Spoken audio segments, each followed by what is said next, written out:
Eu sempre achei que essas histórias de terror digital eram um exagero. Tipo, mano, mensagem de número inexistente? Notificação com o celular desligado? Pra mim isso era só clickbait de canal dark.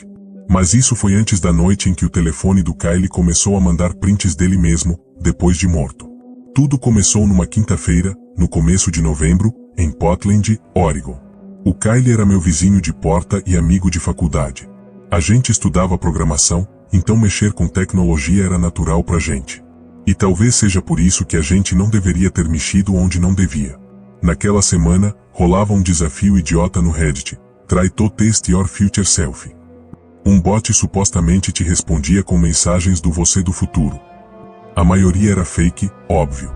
Mas o Kyle tinha ficado obcecado quando descobriu um número que, segundo ele, não existia. Tipo, literalmente não aparecia registrado em operadora nenhuma. O número era mais um 00000000010. Véi, olha isso, não deveria nem ser possível, ele me disse rindo, enquanto digitava no próprio celular. Se eu receber alguma coisa, vou rir pra sempre. Mas não foi engraçado. A primeira mensagem chegou de madrugada. Eu tava dormindo quando ouvi batidas na minha porta. Toque, toque, toque. Era o Kyle, pálido, segurando o celular como se tivesse pego fogo. Mano, olha isso. O print mostrava ele mesmo, só que com o rosto desfocado, como se tivesse sido capturado por uma câmera de segurança. A legenda dizia: 11h59 da noite, último minuto. Eu gelei. Tu tirou isso quando? Eu não tirei. Eu tava dormindo. Ele disse, a voz trêmula. Tentamos abrir os detalhes do arquivo, mas a imagem não tinha data, não tinha localização, não tinha metadados. Era como se tivesse sido criada do nada. O Kyle tentou brincar. Deve ser vírus. Tô ferrado. Mas eu senti que ele tava com medo de verdade. Na noite seguinte, o número mandou outra mensagem. Só que dessa vez, a foto era pior.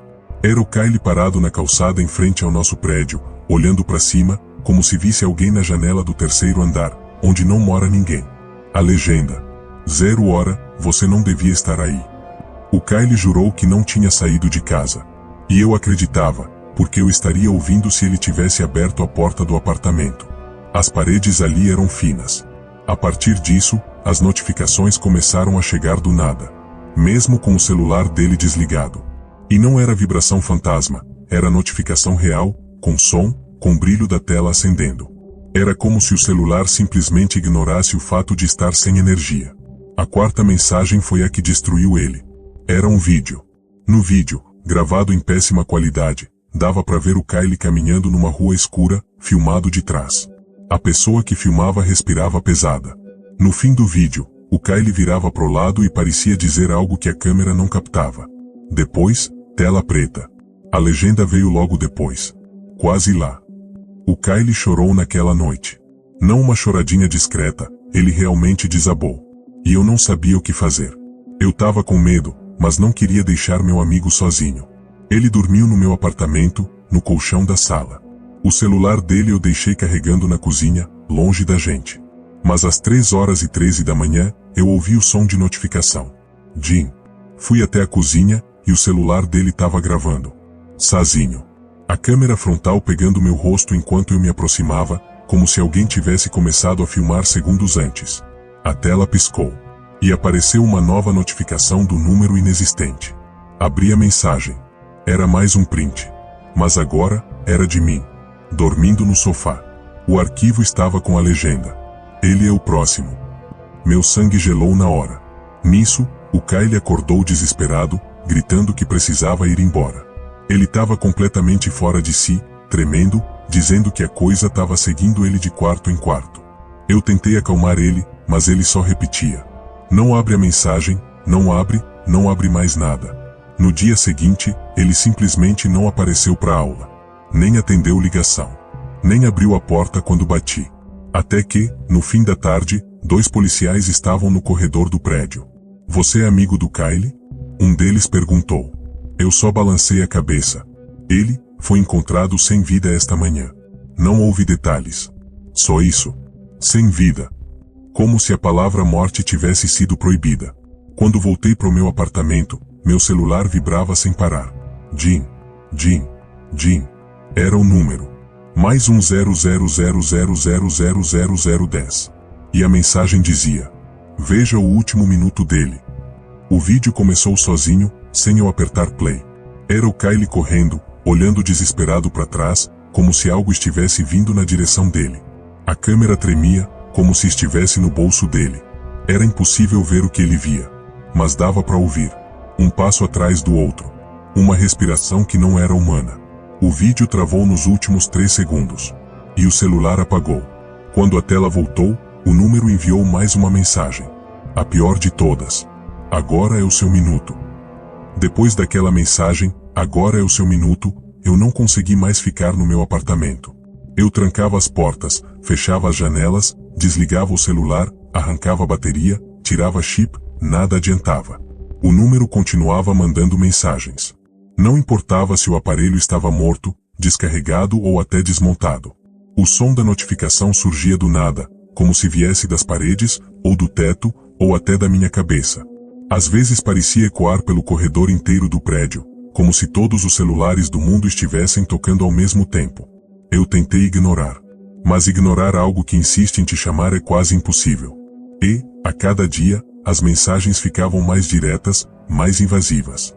A próxima que recebi dizia: 0h57, ele está atrás de você. Eu estava sentado na cama, imóvel. O quarto inteiro ficou gelado como uma câmera frigorífica. Só o brilho da tela iluminava meu rosto. Eu senti uma pressão no ar, como quando alguém muito grande entra no ambiente sem fazer barulho. Aquela sensação de presença, pesada, silenciosa, sufocante, me fez virar devagar. Não tinha nada. Mas eu sabia que o nada estava mentindo. Nos dias seguintes, o padrão das mensagens mudou. Antes eram prints do Kyle. Agora eram meus. Sempre de ângulos impossíveis, como se uma câmera estivesse dentro das paredes, atrás do guarda-roupa, em cima do ventilador de teto. Eu recebia imagens minhas dormindo, andando pela sala, abrindo a geladeira. Às vezes eu estava encarando algo fora do quadro, algo que eu nunca lembrava de ter visto. Uma foto mostrava minha porta entreaberta enquanto eu dormia no sofá. Outra mostrava eu levantando no meio da madrugada, olhos abertos, sem expressão. E uma delas, mostrava minha mão segurando o celular que eu tinha arrancado a bateria horas antes. A legenda: 0h48, você obedece mesmo sem saber. Foi quando decidi ir até o apartamento do Kyle. Os policiais já tinham retirado o corpo, e a porta estava apenas trancada com aquela fita amarela de investigação. Eu arrombei mesmo assim, porque eu precisava entender. O apartamento dele estava idêntico à última vez que ele esteve vivo. Cama bagunçada. Um copo de água pela metade. Uma jaqueta no chão. Nada parecia sinalizar que alguém tinha morrido ali. Exceto uma coisa. O celular do Kyle estava no meio da sala, no chão, como se alguém tivesse deixado cair segundos antes. A tela piscou quando eu me aproximei. Jim. O aparelho estava com a bateria estufada, quebrada, claramente morta. Mas mesmo assim, ele acendeu com uma notificação nova, do mesmo número. Mais um 0000000010. A mensagem dizia: 0h30, veja onde ele caiu. Eu não queria ver. Mas o vídeo abriu sozinho. Era o Kyle correndo, como no vídeo anterior. Mas dessa vez, o vídeo continuava além do ponto em que tinha travado. O celular dele cai no chão, a câmera vira para o céu, e por um segundo, apenas uma sombra passa por cima dele. Eu pausei. Voltei. Pausei de novo. Não era humano. Não era animal. Não era nada que tivesse forma definida. Parecia uma silhueta de estática, como interferência de TV tomando a forma de alguém. E, no fim do vídeo, uma segunda voz apareceu no áudio. Sussurrada. Como se estivesse colada no microfone. Próximo. Eu larguei o celular na hora. Comecei a sair do apartamento, mas a porta se fechou com força atrás de mim, como se alguém tivesse empurrado. As luzes piscaram. O ar ficou pesado. E, pela primeira vez, eu senti claramente que tinha alguém ali comigo. Meu próprio celular vibrou no bolso. Eu não queria olhar, mas minhas mãos tremeram sozinhas. Jim. A nova mensagem não tinha foto. Nem vídeo. Só texto. 0h10, vire. Eu não virei. Eu fechei os olhos, esperando desaparecer, esperando acordar, esperando que fosse só um ataque de pânico. Mas, Quando dei um passo para trás, senti algo respirar no meu pescoço. Um sopro gelado, longo, paciente. E então, Jim, outra mensagem. Eu abri. 0h05, ele quer ver seu rosto. O celular do Kyle, no chão, acendeu também. No mesmo segundo. As telas dos dois dispositivos ficavam piscando como se compartilhassem o mesmo comando. O ar ao meu redor vibrava. A sombra no canto do quarto parecia se mover. O apartamento inteiro parecia apertar. Jim. A última mensagem chegou. 0h, olhe. Eu virei. E eu vi. Não era um monstro. Não era um fantasma. Era uma forma, uma distorção, como pixels vivos, como falha digital tentando assumir forma humana. Um borrão vertical que imitava alguém parado ali, me observando, mas sem corpo real. Como se tivesse vindo de dentro das próprias notificações, migrando dos arquivos para o mundo físico. A coisa se aproximou um passo. E as luzes apagaram. Quando acordei, eu estava no meu apartamento, deitado no chão da sala. Não lembrava como cheguei ali. Meu celular estava ao meu lado, ligado, como se nada tivesse acontecido. Mas havia uma notificação nova. O número inexistente. Mais um 00000000010. Abri. Era um print. Um print meu. Parado na porta do apartamento do Kyle, olhando para algo fora do enquadramento. A legenda dizia: último minuto dele concluído. E abaixo dela, próxima vítima carregando. A barra de progresso estava em 12%. E subindo. Tem coisas na vida que não fazem sentido, não importa o quanto você tente explicar. Eu sempre fui cético, racional, cabeça fria. Mas nada disso serviu quando o celular do Ita, morto há 3 dias, começou a me mandar mensagens. Não mensagens antigas. Novas. Com data atual. Localização atual. Prints impossíveis. Mas vamos por partes. Tudo começou numa madrugada chuvosa em Burlington, Vermont, onde eu morava desde que me mudei para os Estados Unidos para trabalhar numa pequena empresa de IT. O Ethan era meu colega de trabalho, e talvez a única pessoa que tornava aquele escritório suportável. A gente mexia com segurança digital, invasão controlada, firewall humano, essas paradas. E a regra número 1 nesse mundo é: morto não manda mensagem. O Ethan morreu num acidente estranho. A versão oficial dizia que ele tinha perdido o controle do carro numa estrada vazia e caído num barranco. Só que, quem conhecia ele sabia que essa história não batia. Ele não bebia, não corria, não dirigia cansado, não fazia nada arriscado. Ainda assim, lá estávamos nós, 3 dias depois, enterrando ele, cada um jogando uma pá de terra sobre o caixão. E é aqui que começa o absurdo. Na madrugada seguinte ao enterro, meu celular vibrou. Jim. Uma mensagem. Remetente. Ita. Último visto, offline há 3 dias. Eu ri nervoso, achando que era algum bug, sincronização atrasada, algo assim. Mas quando abri, meu coração congelou. A mensagem dizia: você viu quem me empurrou? Na hora, eu quase deixei o celular cair. Eu respondi, sem pensar: quem tá aí? Jim. Outra mensagem: não abra a porta. Olhei pro corredor do prédio imediatamente. Lá fora, absolutamente silencioso. Mas a sensação era de que alguém estava parado do outro lado, respirando encostado na madeira. Eu me aproximei sem fazer barulho, como se estivesse sendo observado em câmera lenta. Eu encostei o olho no olho mágico. Nada. Quando voltei para o sofá, o celular vibrou novamente. Jim. Era um print. Um print do corredor do meu andar, tirado naquele exato momento. Nele, alguém estava parado na frente da minha porta. Só que a figura estava totalmente desfocada, como glitch de VHS, como se fosse uma silhueta feita de estática. A legenda dizia: ele está esperando você abrir. Meu corpo travou. Cada músculo ficou rígido. Eu não conseguia respirar direito. Eu tentei ligar para a polícia. O celular travou na tela de descagem, não chamava. Tentei mandar mensagem para alguém.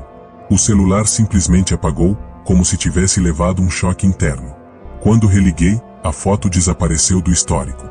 Como se nunca tivesse existido. Até que o celular vibrou de novo. Mesmo desligado. A tela ligou sozinha, mostrando mais uma mensagem do Ita.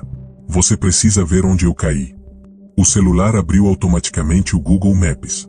O marcador azul não era minha localização. Era a do Ita. O ponto piscava exatamente no local onde o carro dele tinha sido encontrado. Eu não queria ir. Mas ele mandou outra mensagem. Se você não vier, ele vem até você. Eu não sabia quem era ele. E não queria saber. Mas o medo de ficar ali parado, à mercê daquela coisa no corredor, foi maior do que o medo de sair. Eu peguei o casaco, desci as escadas correndo, e fui até a rua. A chuva estava fina, mas gelada, atravessando meu corpo como agulhas. Peguei o carro e dirigi até a estrada onde o Ethan morreu. Era um trecho escuro, sem iluminação. Só o farol iluminava alguns metros adiante. O marcador no mapa guiava até o barranco à direita. O mesmo lugar onde tinham retirado o corpo dele. Meu celular vibrou de novo. Jim. Mais perto. Eu desci do carro. O vento assobiava entre as árvores.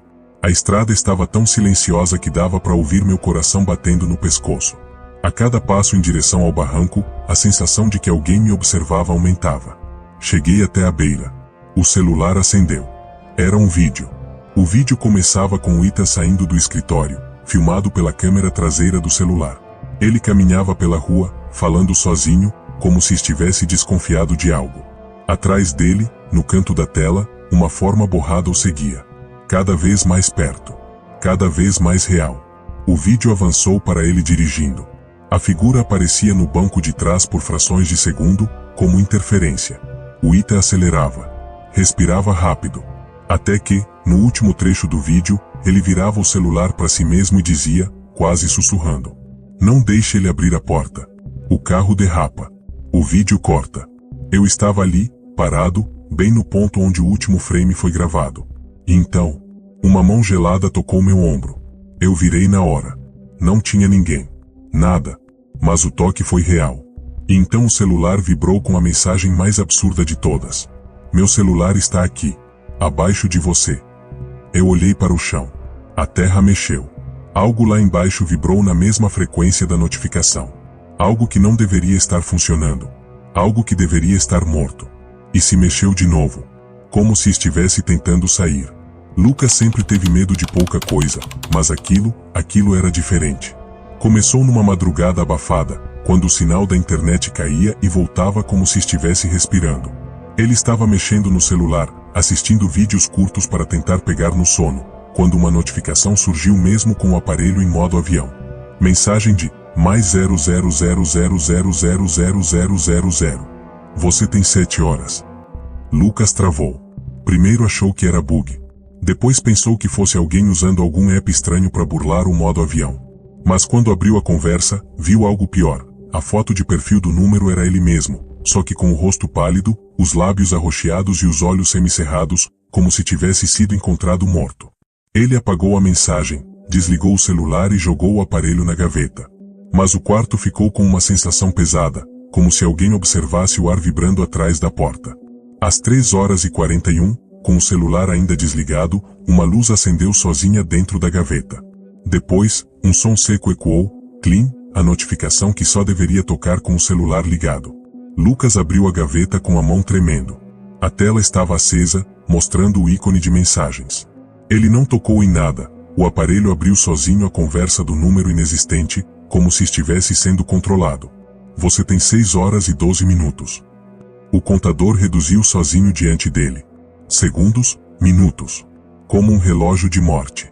Lucas tentou jogar o celular no chão, mas algo nele não obedecia totalmente ao próprio corpo. A sensação mais estranha era que o ar parecia ficar mais gelado cada vez que o cronômetro diminuía. Ele decidiu sair de casa. Pegou o elevador do prédio, suando, ofegante. A porta se fechou, e a luz interna piscou 3 vezes. No pequeno espelho do elevador, viu seu reflexo olhando para ele, mas não se movendo igual. Seu reflexo deu um sorriso torto, enquanto ele, paralisado, não conseguia fazer o mesmo. Então, o celular vibrou dentro do bolso. Mas ele havia deixado o aparelho no apartamento. E o elevador não estava descendo. Ele se movia sozinho para o 6º andar, um andar que não existia no prédio. A porta abriu devagar, revelando um corredor totalmente escuro, exceto por uma única coisa: a claridade de uma tela de celular brilhando no chão, no meio do corredor, como se o estivesse esperando. Lucas reconheceu o aparelho de imediato. Era o dele. E estava mostrando um print do elevador naquele exato momento, com ele parado lá dentro, e uma figura atrás dele, muito alta, muito fina, com o rosto apagado como estática de TV. A porta do elevador começou a fechar enquanto algo deu 2 passos suaves em sua direção. Ele apertou todos os botões. Nenhum funcionou. O celular vibrou mais uma vez dentro do elevador vazio. Era a mesma mensagem de sempre, mas agora com um tom mais urgente, mais próximo, mais humano. Você tem 5 horas. E agora eu sei onde você está.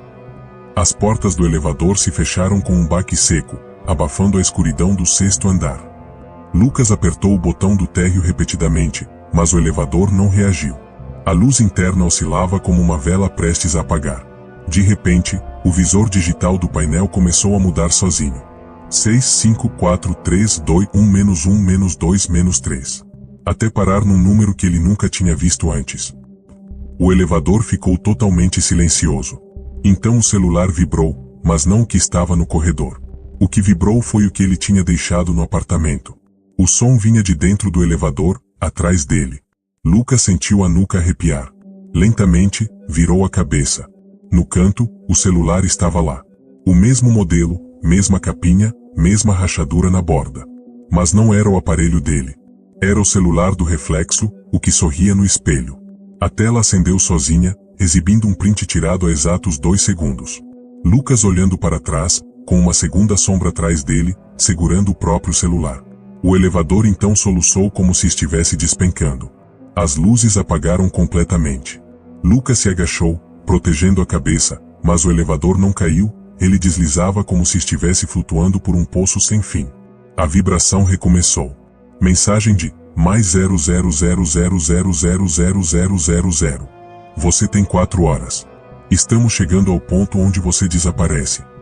Lucas pressionou os botões, chutou a porta, gritou. Nada alterava o movimento. Então, sem aviso, o elevador parou com tanta força que ele quase caiu. As portas se abriram. Ele esperava um andar. Um corredor. Qualquer coisa humana. Mas o que viu parecia um espaço enorme, sem paredes, sem teto. Um vazio iluminado apenas por telas de celulares flutuando como lanternas. Cada tela mostrava alguém diferente morrendo em situações impossíveis. Afogados em quartos secos, queimados sem fogo, estrangulados por mãos que não existiam. E todas as telas estavam conectadas por fios invisíveis que pulsavam num ritmo lento, como uma respiração. No centro daquele espaço, havia um ser feito de pixels instáveis, como se fosse formado por fragmentos de fotos e vídeos quebrados. A cada segundo ele assumia um rosto diferente, uma criança, um idoso, um estranho, alguém chorando, alguém morto.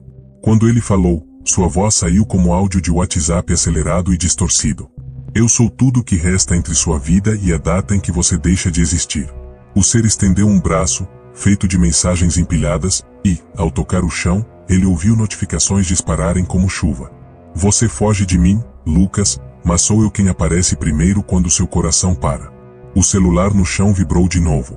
Você tem 3 horas e 2 minutos. Por que eu? Lucas gritou. O ser então fez algo que ele nunca esqueceria. Mostrou um último print, tirado no futuro. A imagem era clara. Lucas caído no chão do elevador. Olhos vazios. Celular em modo avião. E a mensagem final escrita na tela. Hora da morte registrada. A figura então disse, com a voz de centenas de pessoas sobrepostas. Não é você que recebe as mensagens. Você é a última notificação. Lucas correu de volta para o elevador, desesperado. As portas se fecharam com violência. O poço inteiro começou a tremer como se estivesse colapsando. Quando a porta finalmente abriu novamente, ele estava no térreo. O prédio silencioso. A rua normal. A madrugada comum. Lucas correu para fora, acreditando que havia escapado. Mas quando olhou para o reflexo da porta de vidro da entrada, seu reflexo sorriu primeiro. E então seu bolso vibrou.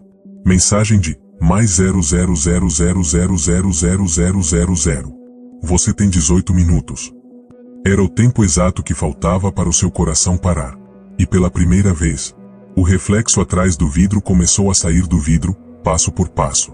Como se estivesse vindo ocupar o lugar dele.